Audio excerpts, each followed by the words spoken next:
We can begin. Okay. Now, what you see here is, at least in summer or in the fall, one of the nicest views of Ljubljana. It looks like Paris, green leaves, etc. On both sides, nice old houses, nothing special. But you are wrong.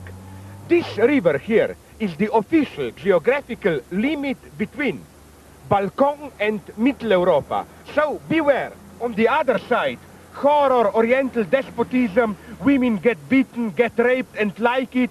On this side, Europe, civilization, women get beaten and raped but don't like it. So, Balkan, Middle Europa, don't forget it. Our standard joke is what? And we are really like that. You know, a fairy, you know, the stupid magic entity who fills your wishes, comes to a Slovene farmer and asks him, I will do whatever you want to you, just remember, I will do to your neighbor twice as much. No?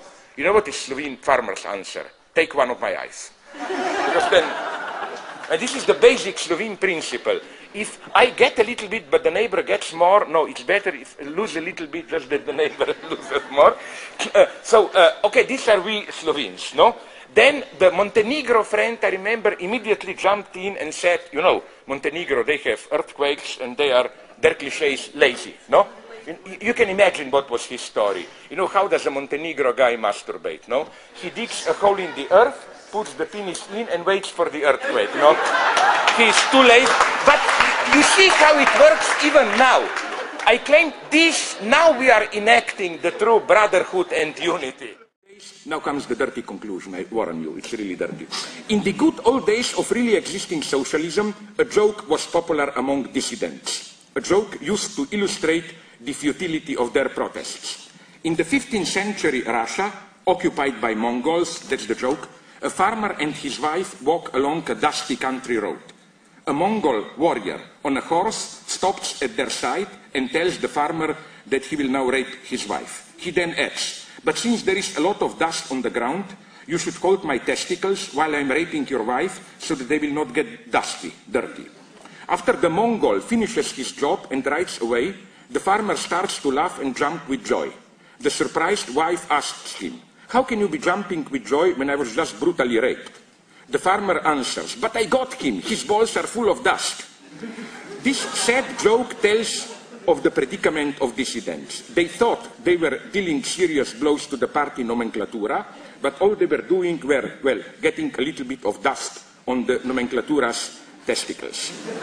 Is today's critical left all too often not in a similar position? We think we are doing something terribly subversive. We are just. Our task is to discover how to make a step further. Our thesis 11 today should be, critical leftists have hitherto only dirtied with dust the balls of those in power. The point is to cut them off.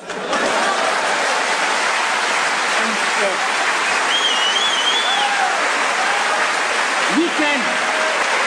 Don't be too pessimistic here, you know. I claim it will be done in a proper, peaceful, ideological struggle. They will not even be aware of it. They will still shout at us, but all of a sudden their voices will get higher. How no, thank you very much.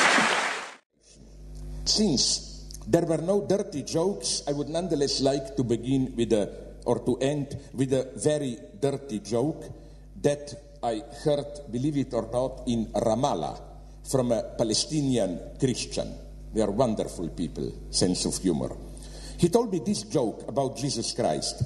The night before Jesus was arrested and crucified, he was there praying alone in the tent. Jesus Christ, his followers, apostles, gathered around the tent and started to worry. Like, Christ was still a virgin. He didn't have sex. And they say, my God, our Lord did so much to us, so many great things, and he will die tomorrow being crucified without any joy and happiness. So why don't we make at least the last evening of Jesus Christ, why don't we bring some joy to him? So they called Mary Magdalene and asked her to go to the tent where Christ is resting and to seduce him. Of course, being who she was, Mary said, oh, with pleasure, and went there.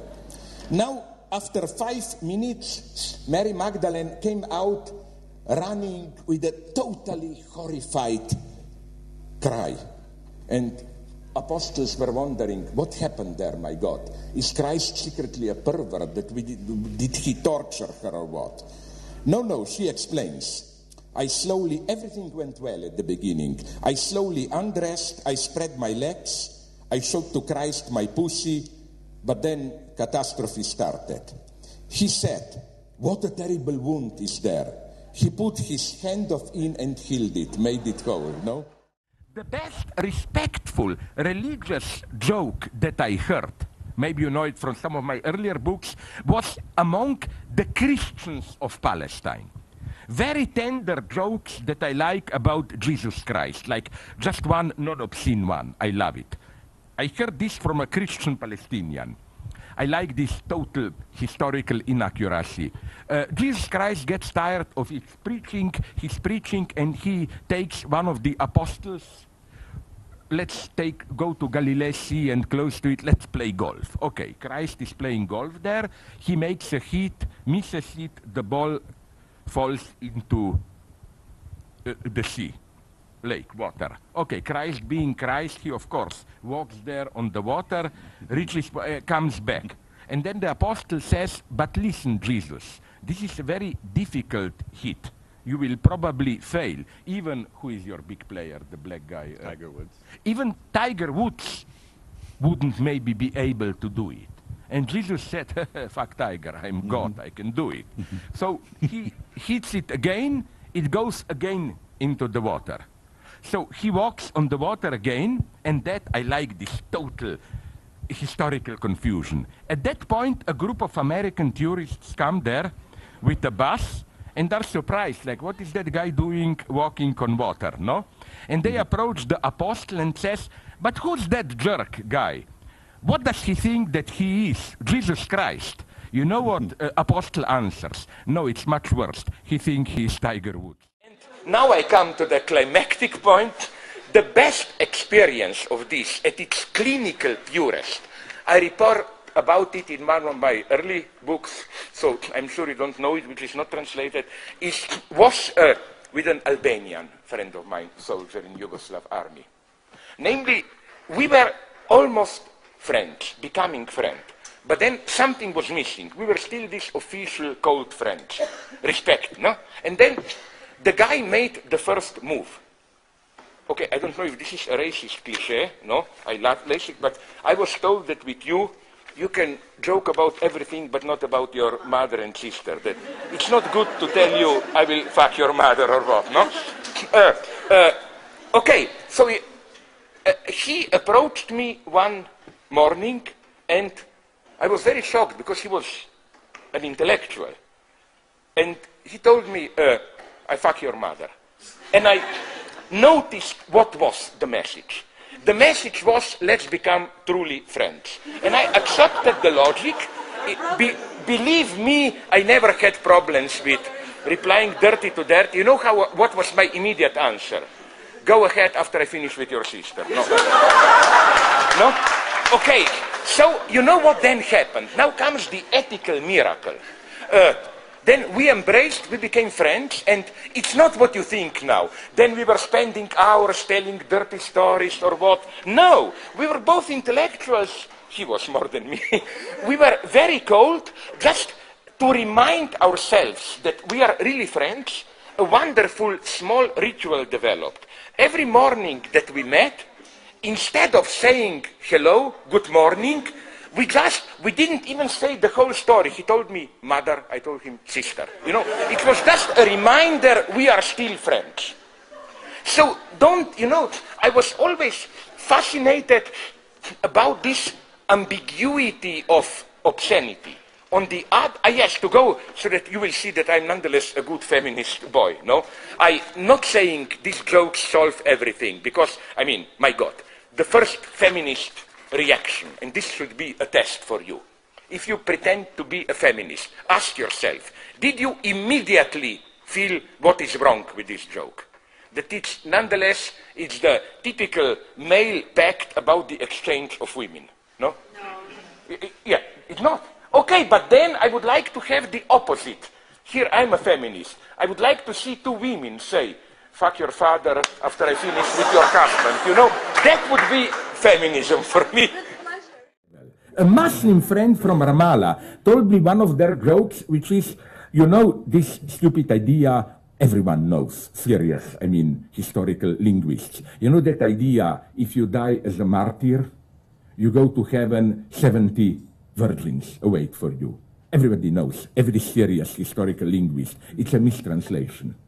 It's the same, that word, at that time, 7th century or whatever, Muhammad, was a term in everyday language. It meant from white grapes, the top quality, how to call it, sour grapes, raisins. And this was the standard sign of Arab hospitality. You know, you are a welcome guest, we give you a whole palm of 70 white raisins. So, that's Ramallah, West Bank joke. There is an ugly Palestinian boy, he wants to sleep with girls, he is too ugly, gets no girl, so he said, my God, I like sex so much that I will become a martyr, explode myself. He does it and, okay, enters heaven, and then, here you have them raisins. And he said, sorry, mistranslation, can I return back, and so on and so on. There is a nice French joke against a stupid Englishman, directed at a stupid Englishman who goes to a French restaurant and wants to impress them with his knowledge of French, but gets all the expressions wrong, and it's a wonderful whole line, like, the waiter asks him hors d'oeuvre, like, you know, appetizer, and he reads it literally, out of work, and answer, no, I'm not hors d'oeuvre, I have my job, I can pay for it, and so on and so on, and at the end, to impress them, saying good night, he wants to appear educated Latin, he says nota bene, you know, like good night. So okay, now, let me tell you a better one than in that mode. This man arrives at the University of, at the airport of Athens. I'm not fully aware yet. Arrives at the airport of Athens, goes to the immigration officer. Immigration officer says, nationality, German. Occupation, no, I'm here for holidays. but you Greeks have a limit of humor. I was once sitting beneath Acropolis in a restaurant, and they tried to convince me that there is a crisis in Greece.